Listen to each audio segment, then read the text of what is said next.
Welcome to the Beauty Box. My name is Sherry Ann. Today I'm in the beautiful parish of St. Anne, Jamaica, and I'll be asking the people of this lovely parish one question.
Okay, the definition of love is caring, kind, and share, and authentic.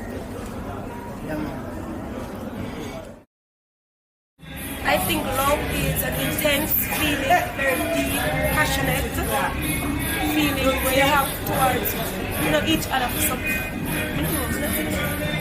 My point on love is different. If you don't feel the same intense and passionate feeling about it,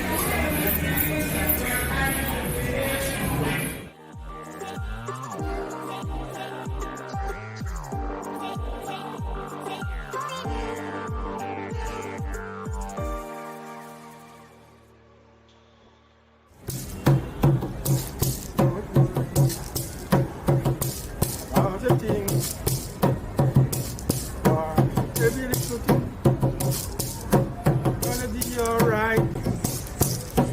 Rise up morning, while the rising sun. Three little birds sit by my doorstep, singing sweet song. Melody clear say it.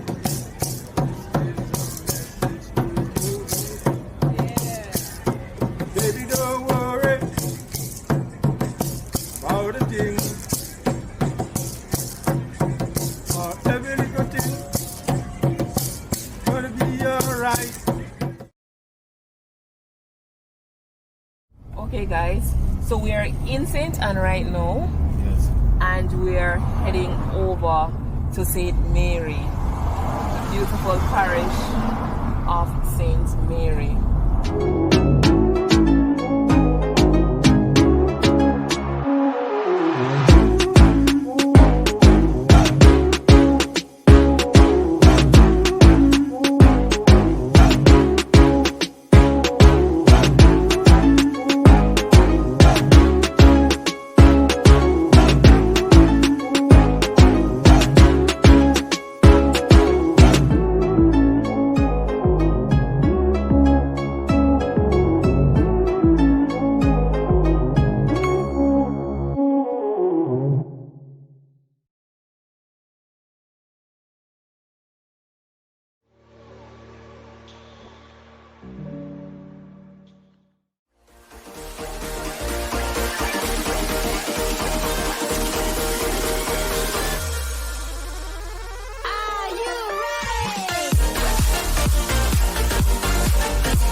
trees, the atmosphere, no pollution, fresh air in the mountain, all those things are beauty to me.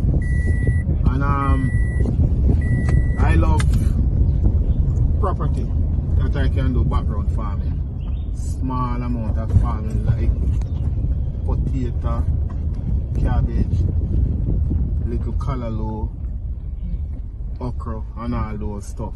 Because when you grow them natural, they are the best. So, you know, beauty mean a lot of things. Well, everywhere in Jamaica beauty, as you know, you go everywhere, it's green and lushy. Different from other places I go. We really have a beautiful country. William Shakespeare, that's the beauty is in the eye of the beholder. Is a rose by any other name just as sweet. Everybody has their own beauty. So beauty is your family being calling you once a week and checking if you're okay. Beauty is the trees around you. Beauty could be all the hard work that people go into making the latest Dragon Ball Z episode. So everybody's version of beauty is something different. If you're drawing art, beauty could be a very simple, efficient drawing, or it could be something terribly complex. But you can see that it was very skilled, so the slightest little mistake you could tell, but there's no mistake, so that's more beautiful. So it's, again, beauty is in the eye of the beholder because it means something else for everybody. And just because you think something is beautiful, don't mean, I draw sometimes, and one of my favorite subjects is old people. And you know, you're not going to get a supermodel 80-year-old or 90-year-old anymore, but it's fun to draw older people because there's more character to their feature. And for the artist, that's end up being a more beautiful picture. You're not going to see a 90-year-old on Vogue though, but they're fun to draw.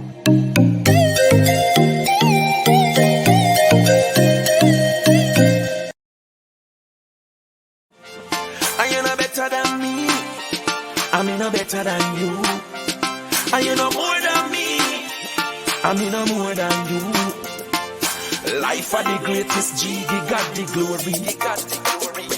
Come in no hype on people, cause that no me thing. I sink and board house me used to live in.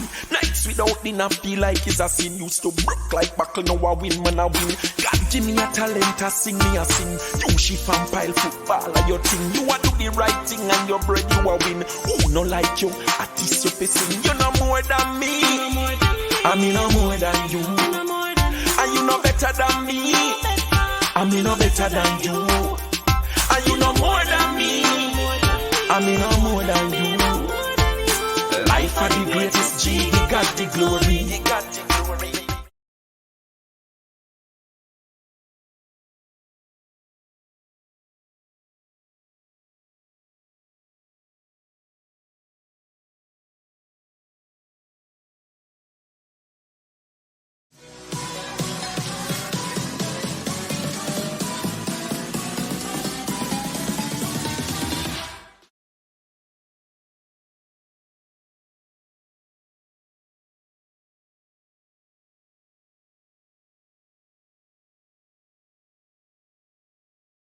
This doesn't work anymore, but this is our old-time sugarcane squeezer. So it should be a little higher up, and you could have a horse. Could you hold this for me? Sure. You could have a horse or a donkey turn the sugarcane squeezer, and the sugarcane would just slide in, and then juice, sweet sugarcane juice will come through here, so, and it will collect it in a bucket, and the dried fibers will go through the other side. Now there are many different types of sugarcane press. So this is one type of sugarcane press right here. So you collect the juice. Juice goes into a big pot called a copper pot. There's one behind you. And the dried fibers come through the other side, and they go in the sunlight. You dry them out even more, and then you use them for firewood for underneath the copper pot. And so you put the fire underneath the copper pot, evaporate out the water, and you're left with mostly just sugar and a bit of molasses. That was wet sugar, and that used to be exported to Europe to make money for the plantation owners. So that's the main reason. So sugarcane was the most noted production in Jamaica. I think they were produced, a bit of coffee. They even tried silk and other little things, but the sugar cane was what Jamaica was noted for, and sugar production what Jamaica was noted for most. Not too bad. So as you can see, I am in a copper pot because you're not going to find anything more delicious than me. Yeah, just a size comparison here. So you can see the copper pots are pretty big. You can make your own sugarcane squeezer at home. There's not too much juice left in this one, but if you squeeze down on it, you can get the juice out of the sugarcane quite easily. And you can collect your juice and you can put it in whether a copper pot or your own little pot at home. So a lot of people in rural parts of Jamaica, they don't even need to go to the shop to buy sugar. They can produce their own sugar just by squeezing out the sugar like that. Yeah. Sabad, sabad, sabad, sabad, sabad, sabad, sabad.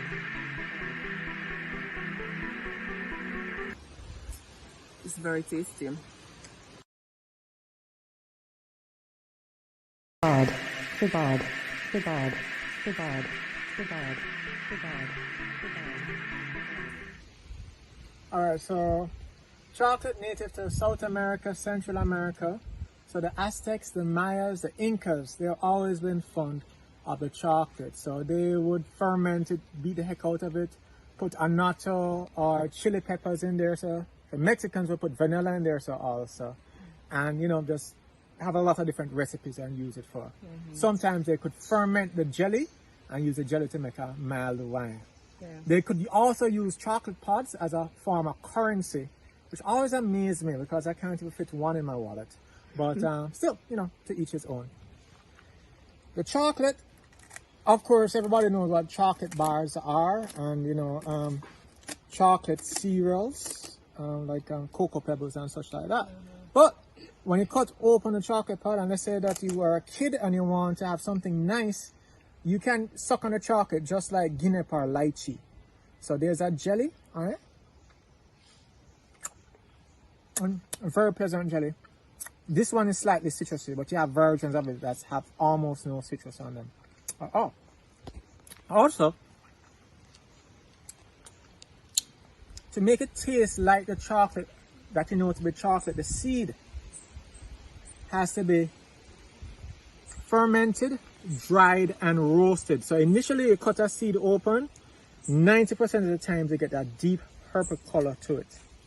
So that purple stuff in the center of the seed needs to be dried and roasted. Well, some people fermented, dried, and roasted. And once roasted, it will smell like oh so nice chocolate. It won't taste like chocolate, but it will smell like chocolate once it's roasted. To make it taste like chocolate, the roasted beans have to put into a mortar. And you beat the heck out of it, you're going to get a paste. And that paste, since it has the chocolate microparticles in there, will start to taste like the bitter chocolate. But the reason why you get a paste and not a powder is because there's something in the cocoa called cocoa butter.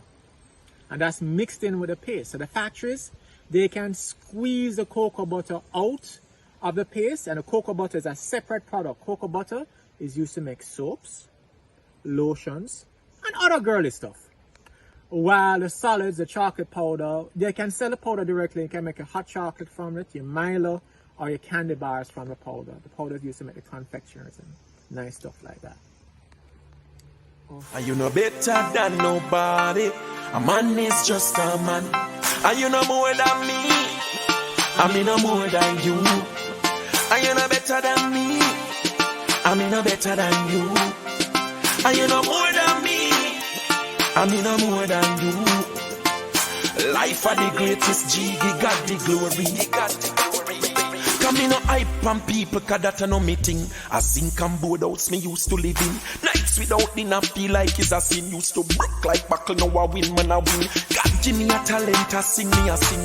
You shift and pile football are your thing. You a do the right thing and your bread you a win. Who no like you, artist you facing. You know more than me. I mean no more than you. And you know better than me. I mean no better than you.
to Miami, home of Texas de Brazil, a famous Brazilian steakhouse located in the heart of South Beach. If you're ever in the South Beach area, enjoy water sports, then dine in for a treat you'll never forget.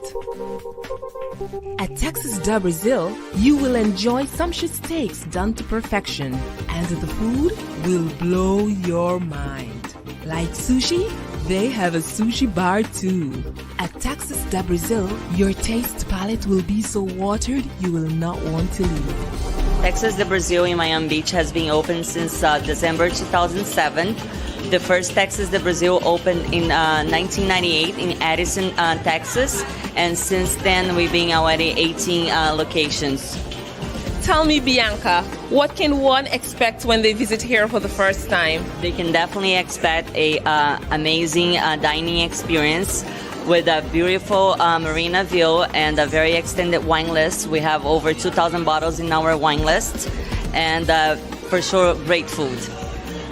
We have Brazilian American churrascaria. We feature a salad area with over 70 items, including a sushi area. After you serve yourself at the salad area, the gauchos or carvers, they'll bring you straight from the fire various cuts of beef, lamb, pork, chicken, and Brazilian sausage. I'm here with David Castro, the executive chef here at Texas de Brazil. How long have you been here? Oh, myself, I've been working right here for almost 7 years already. You know, working very hard right here at this very beautiful restaurant also.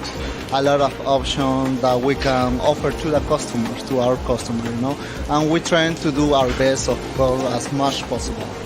We offer in various cuts of meats, okay, between it's beef, pork, lamb, also chicken, also Brazilian sausage.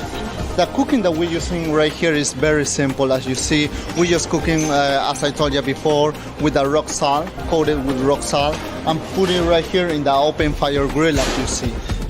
Texas de Brazil is located at 300 Alton Road in Miami Beach, Florida.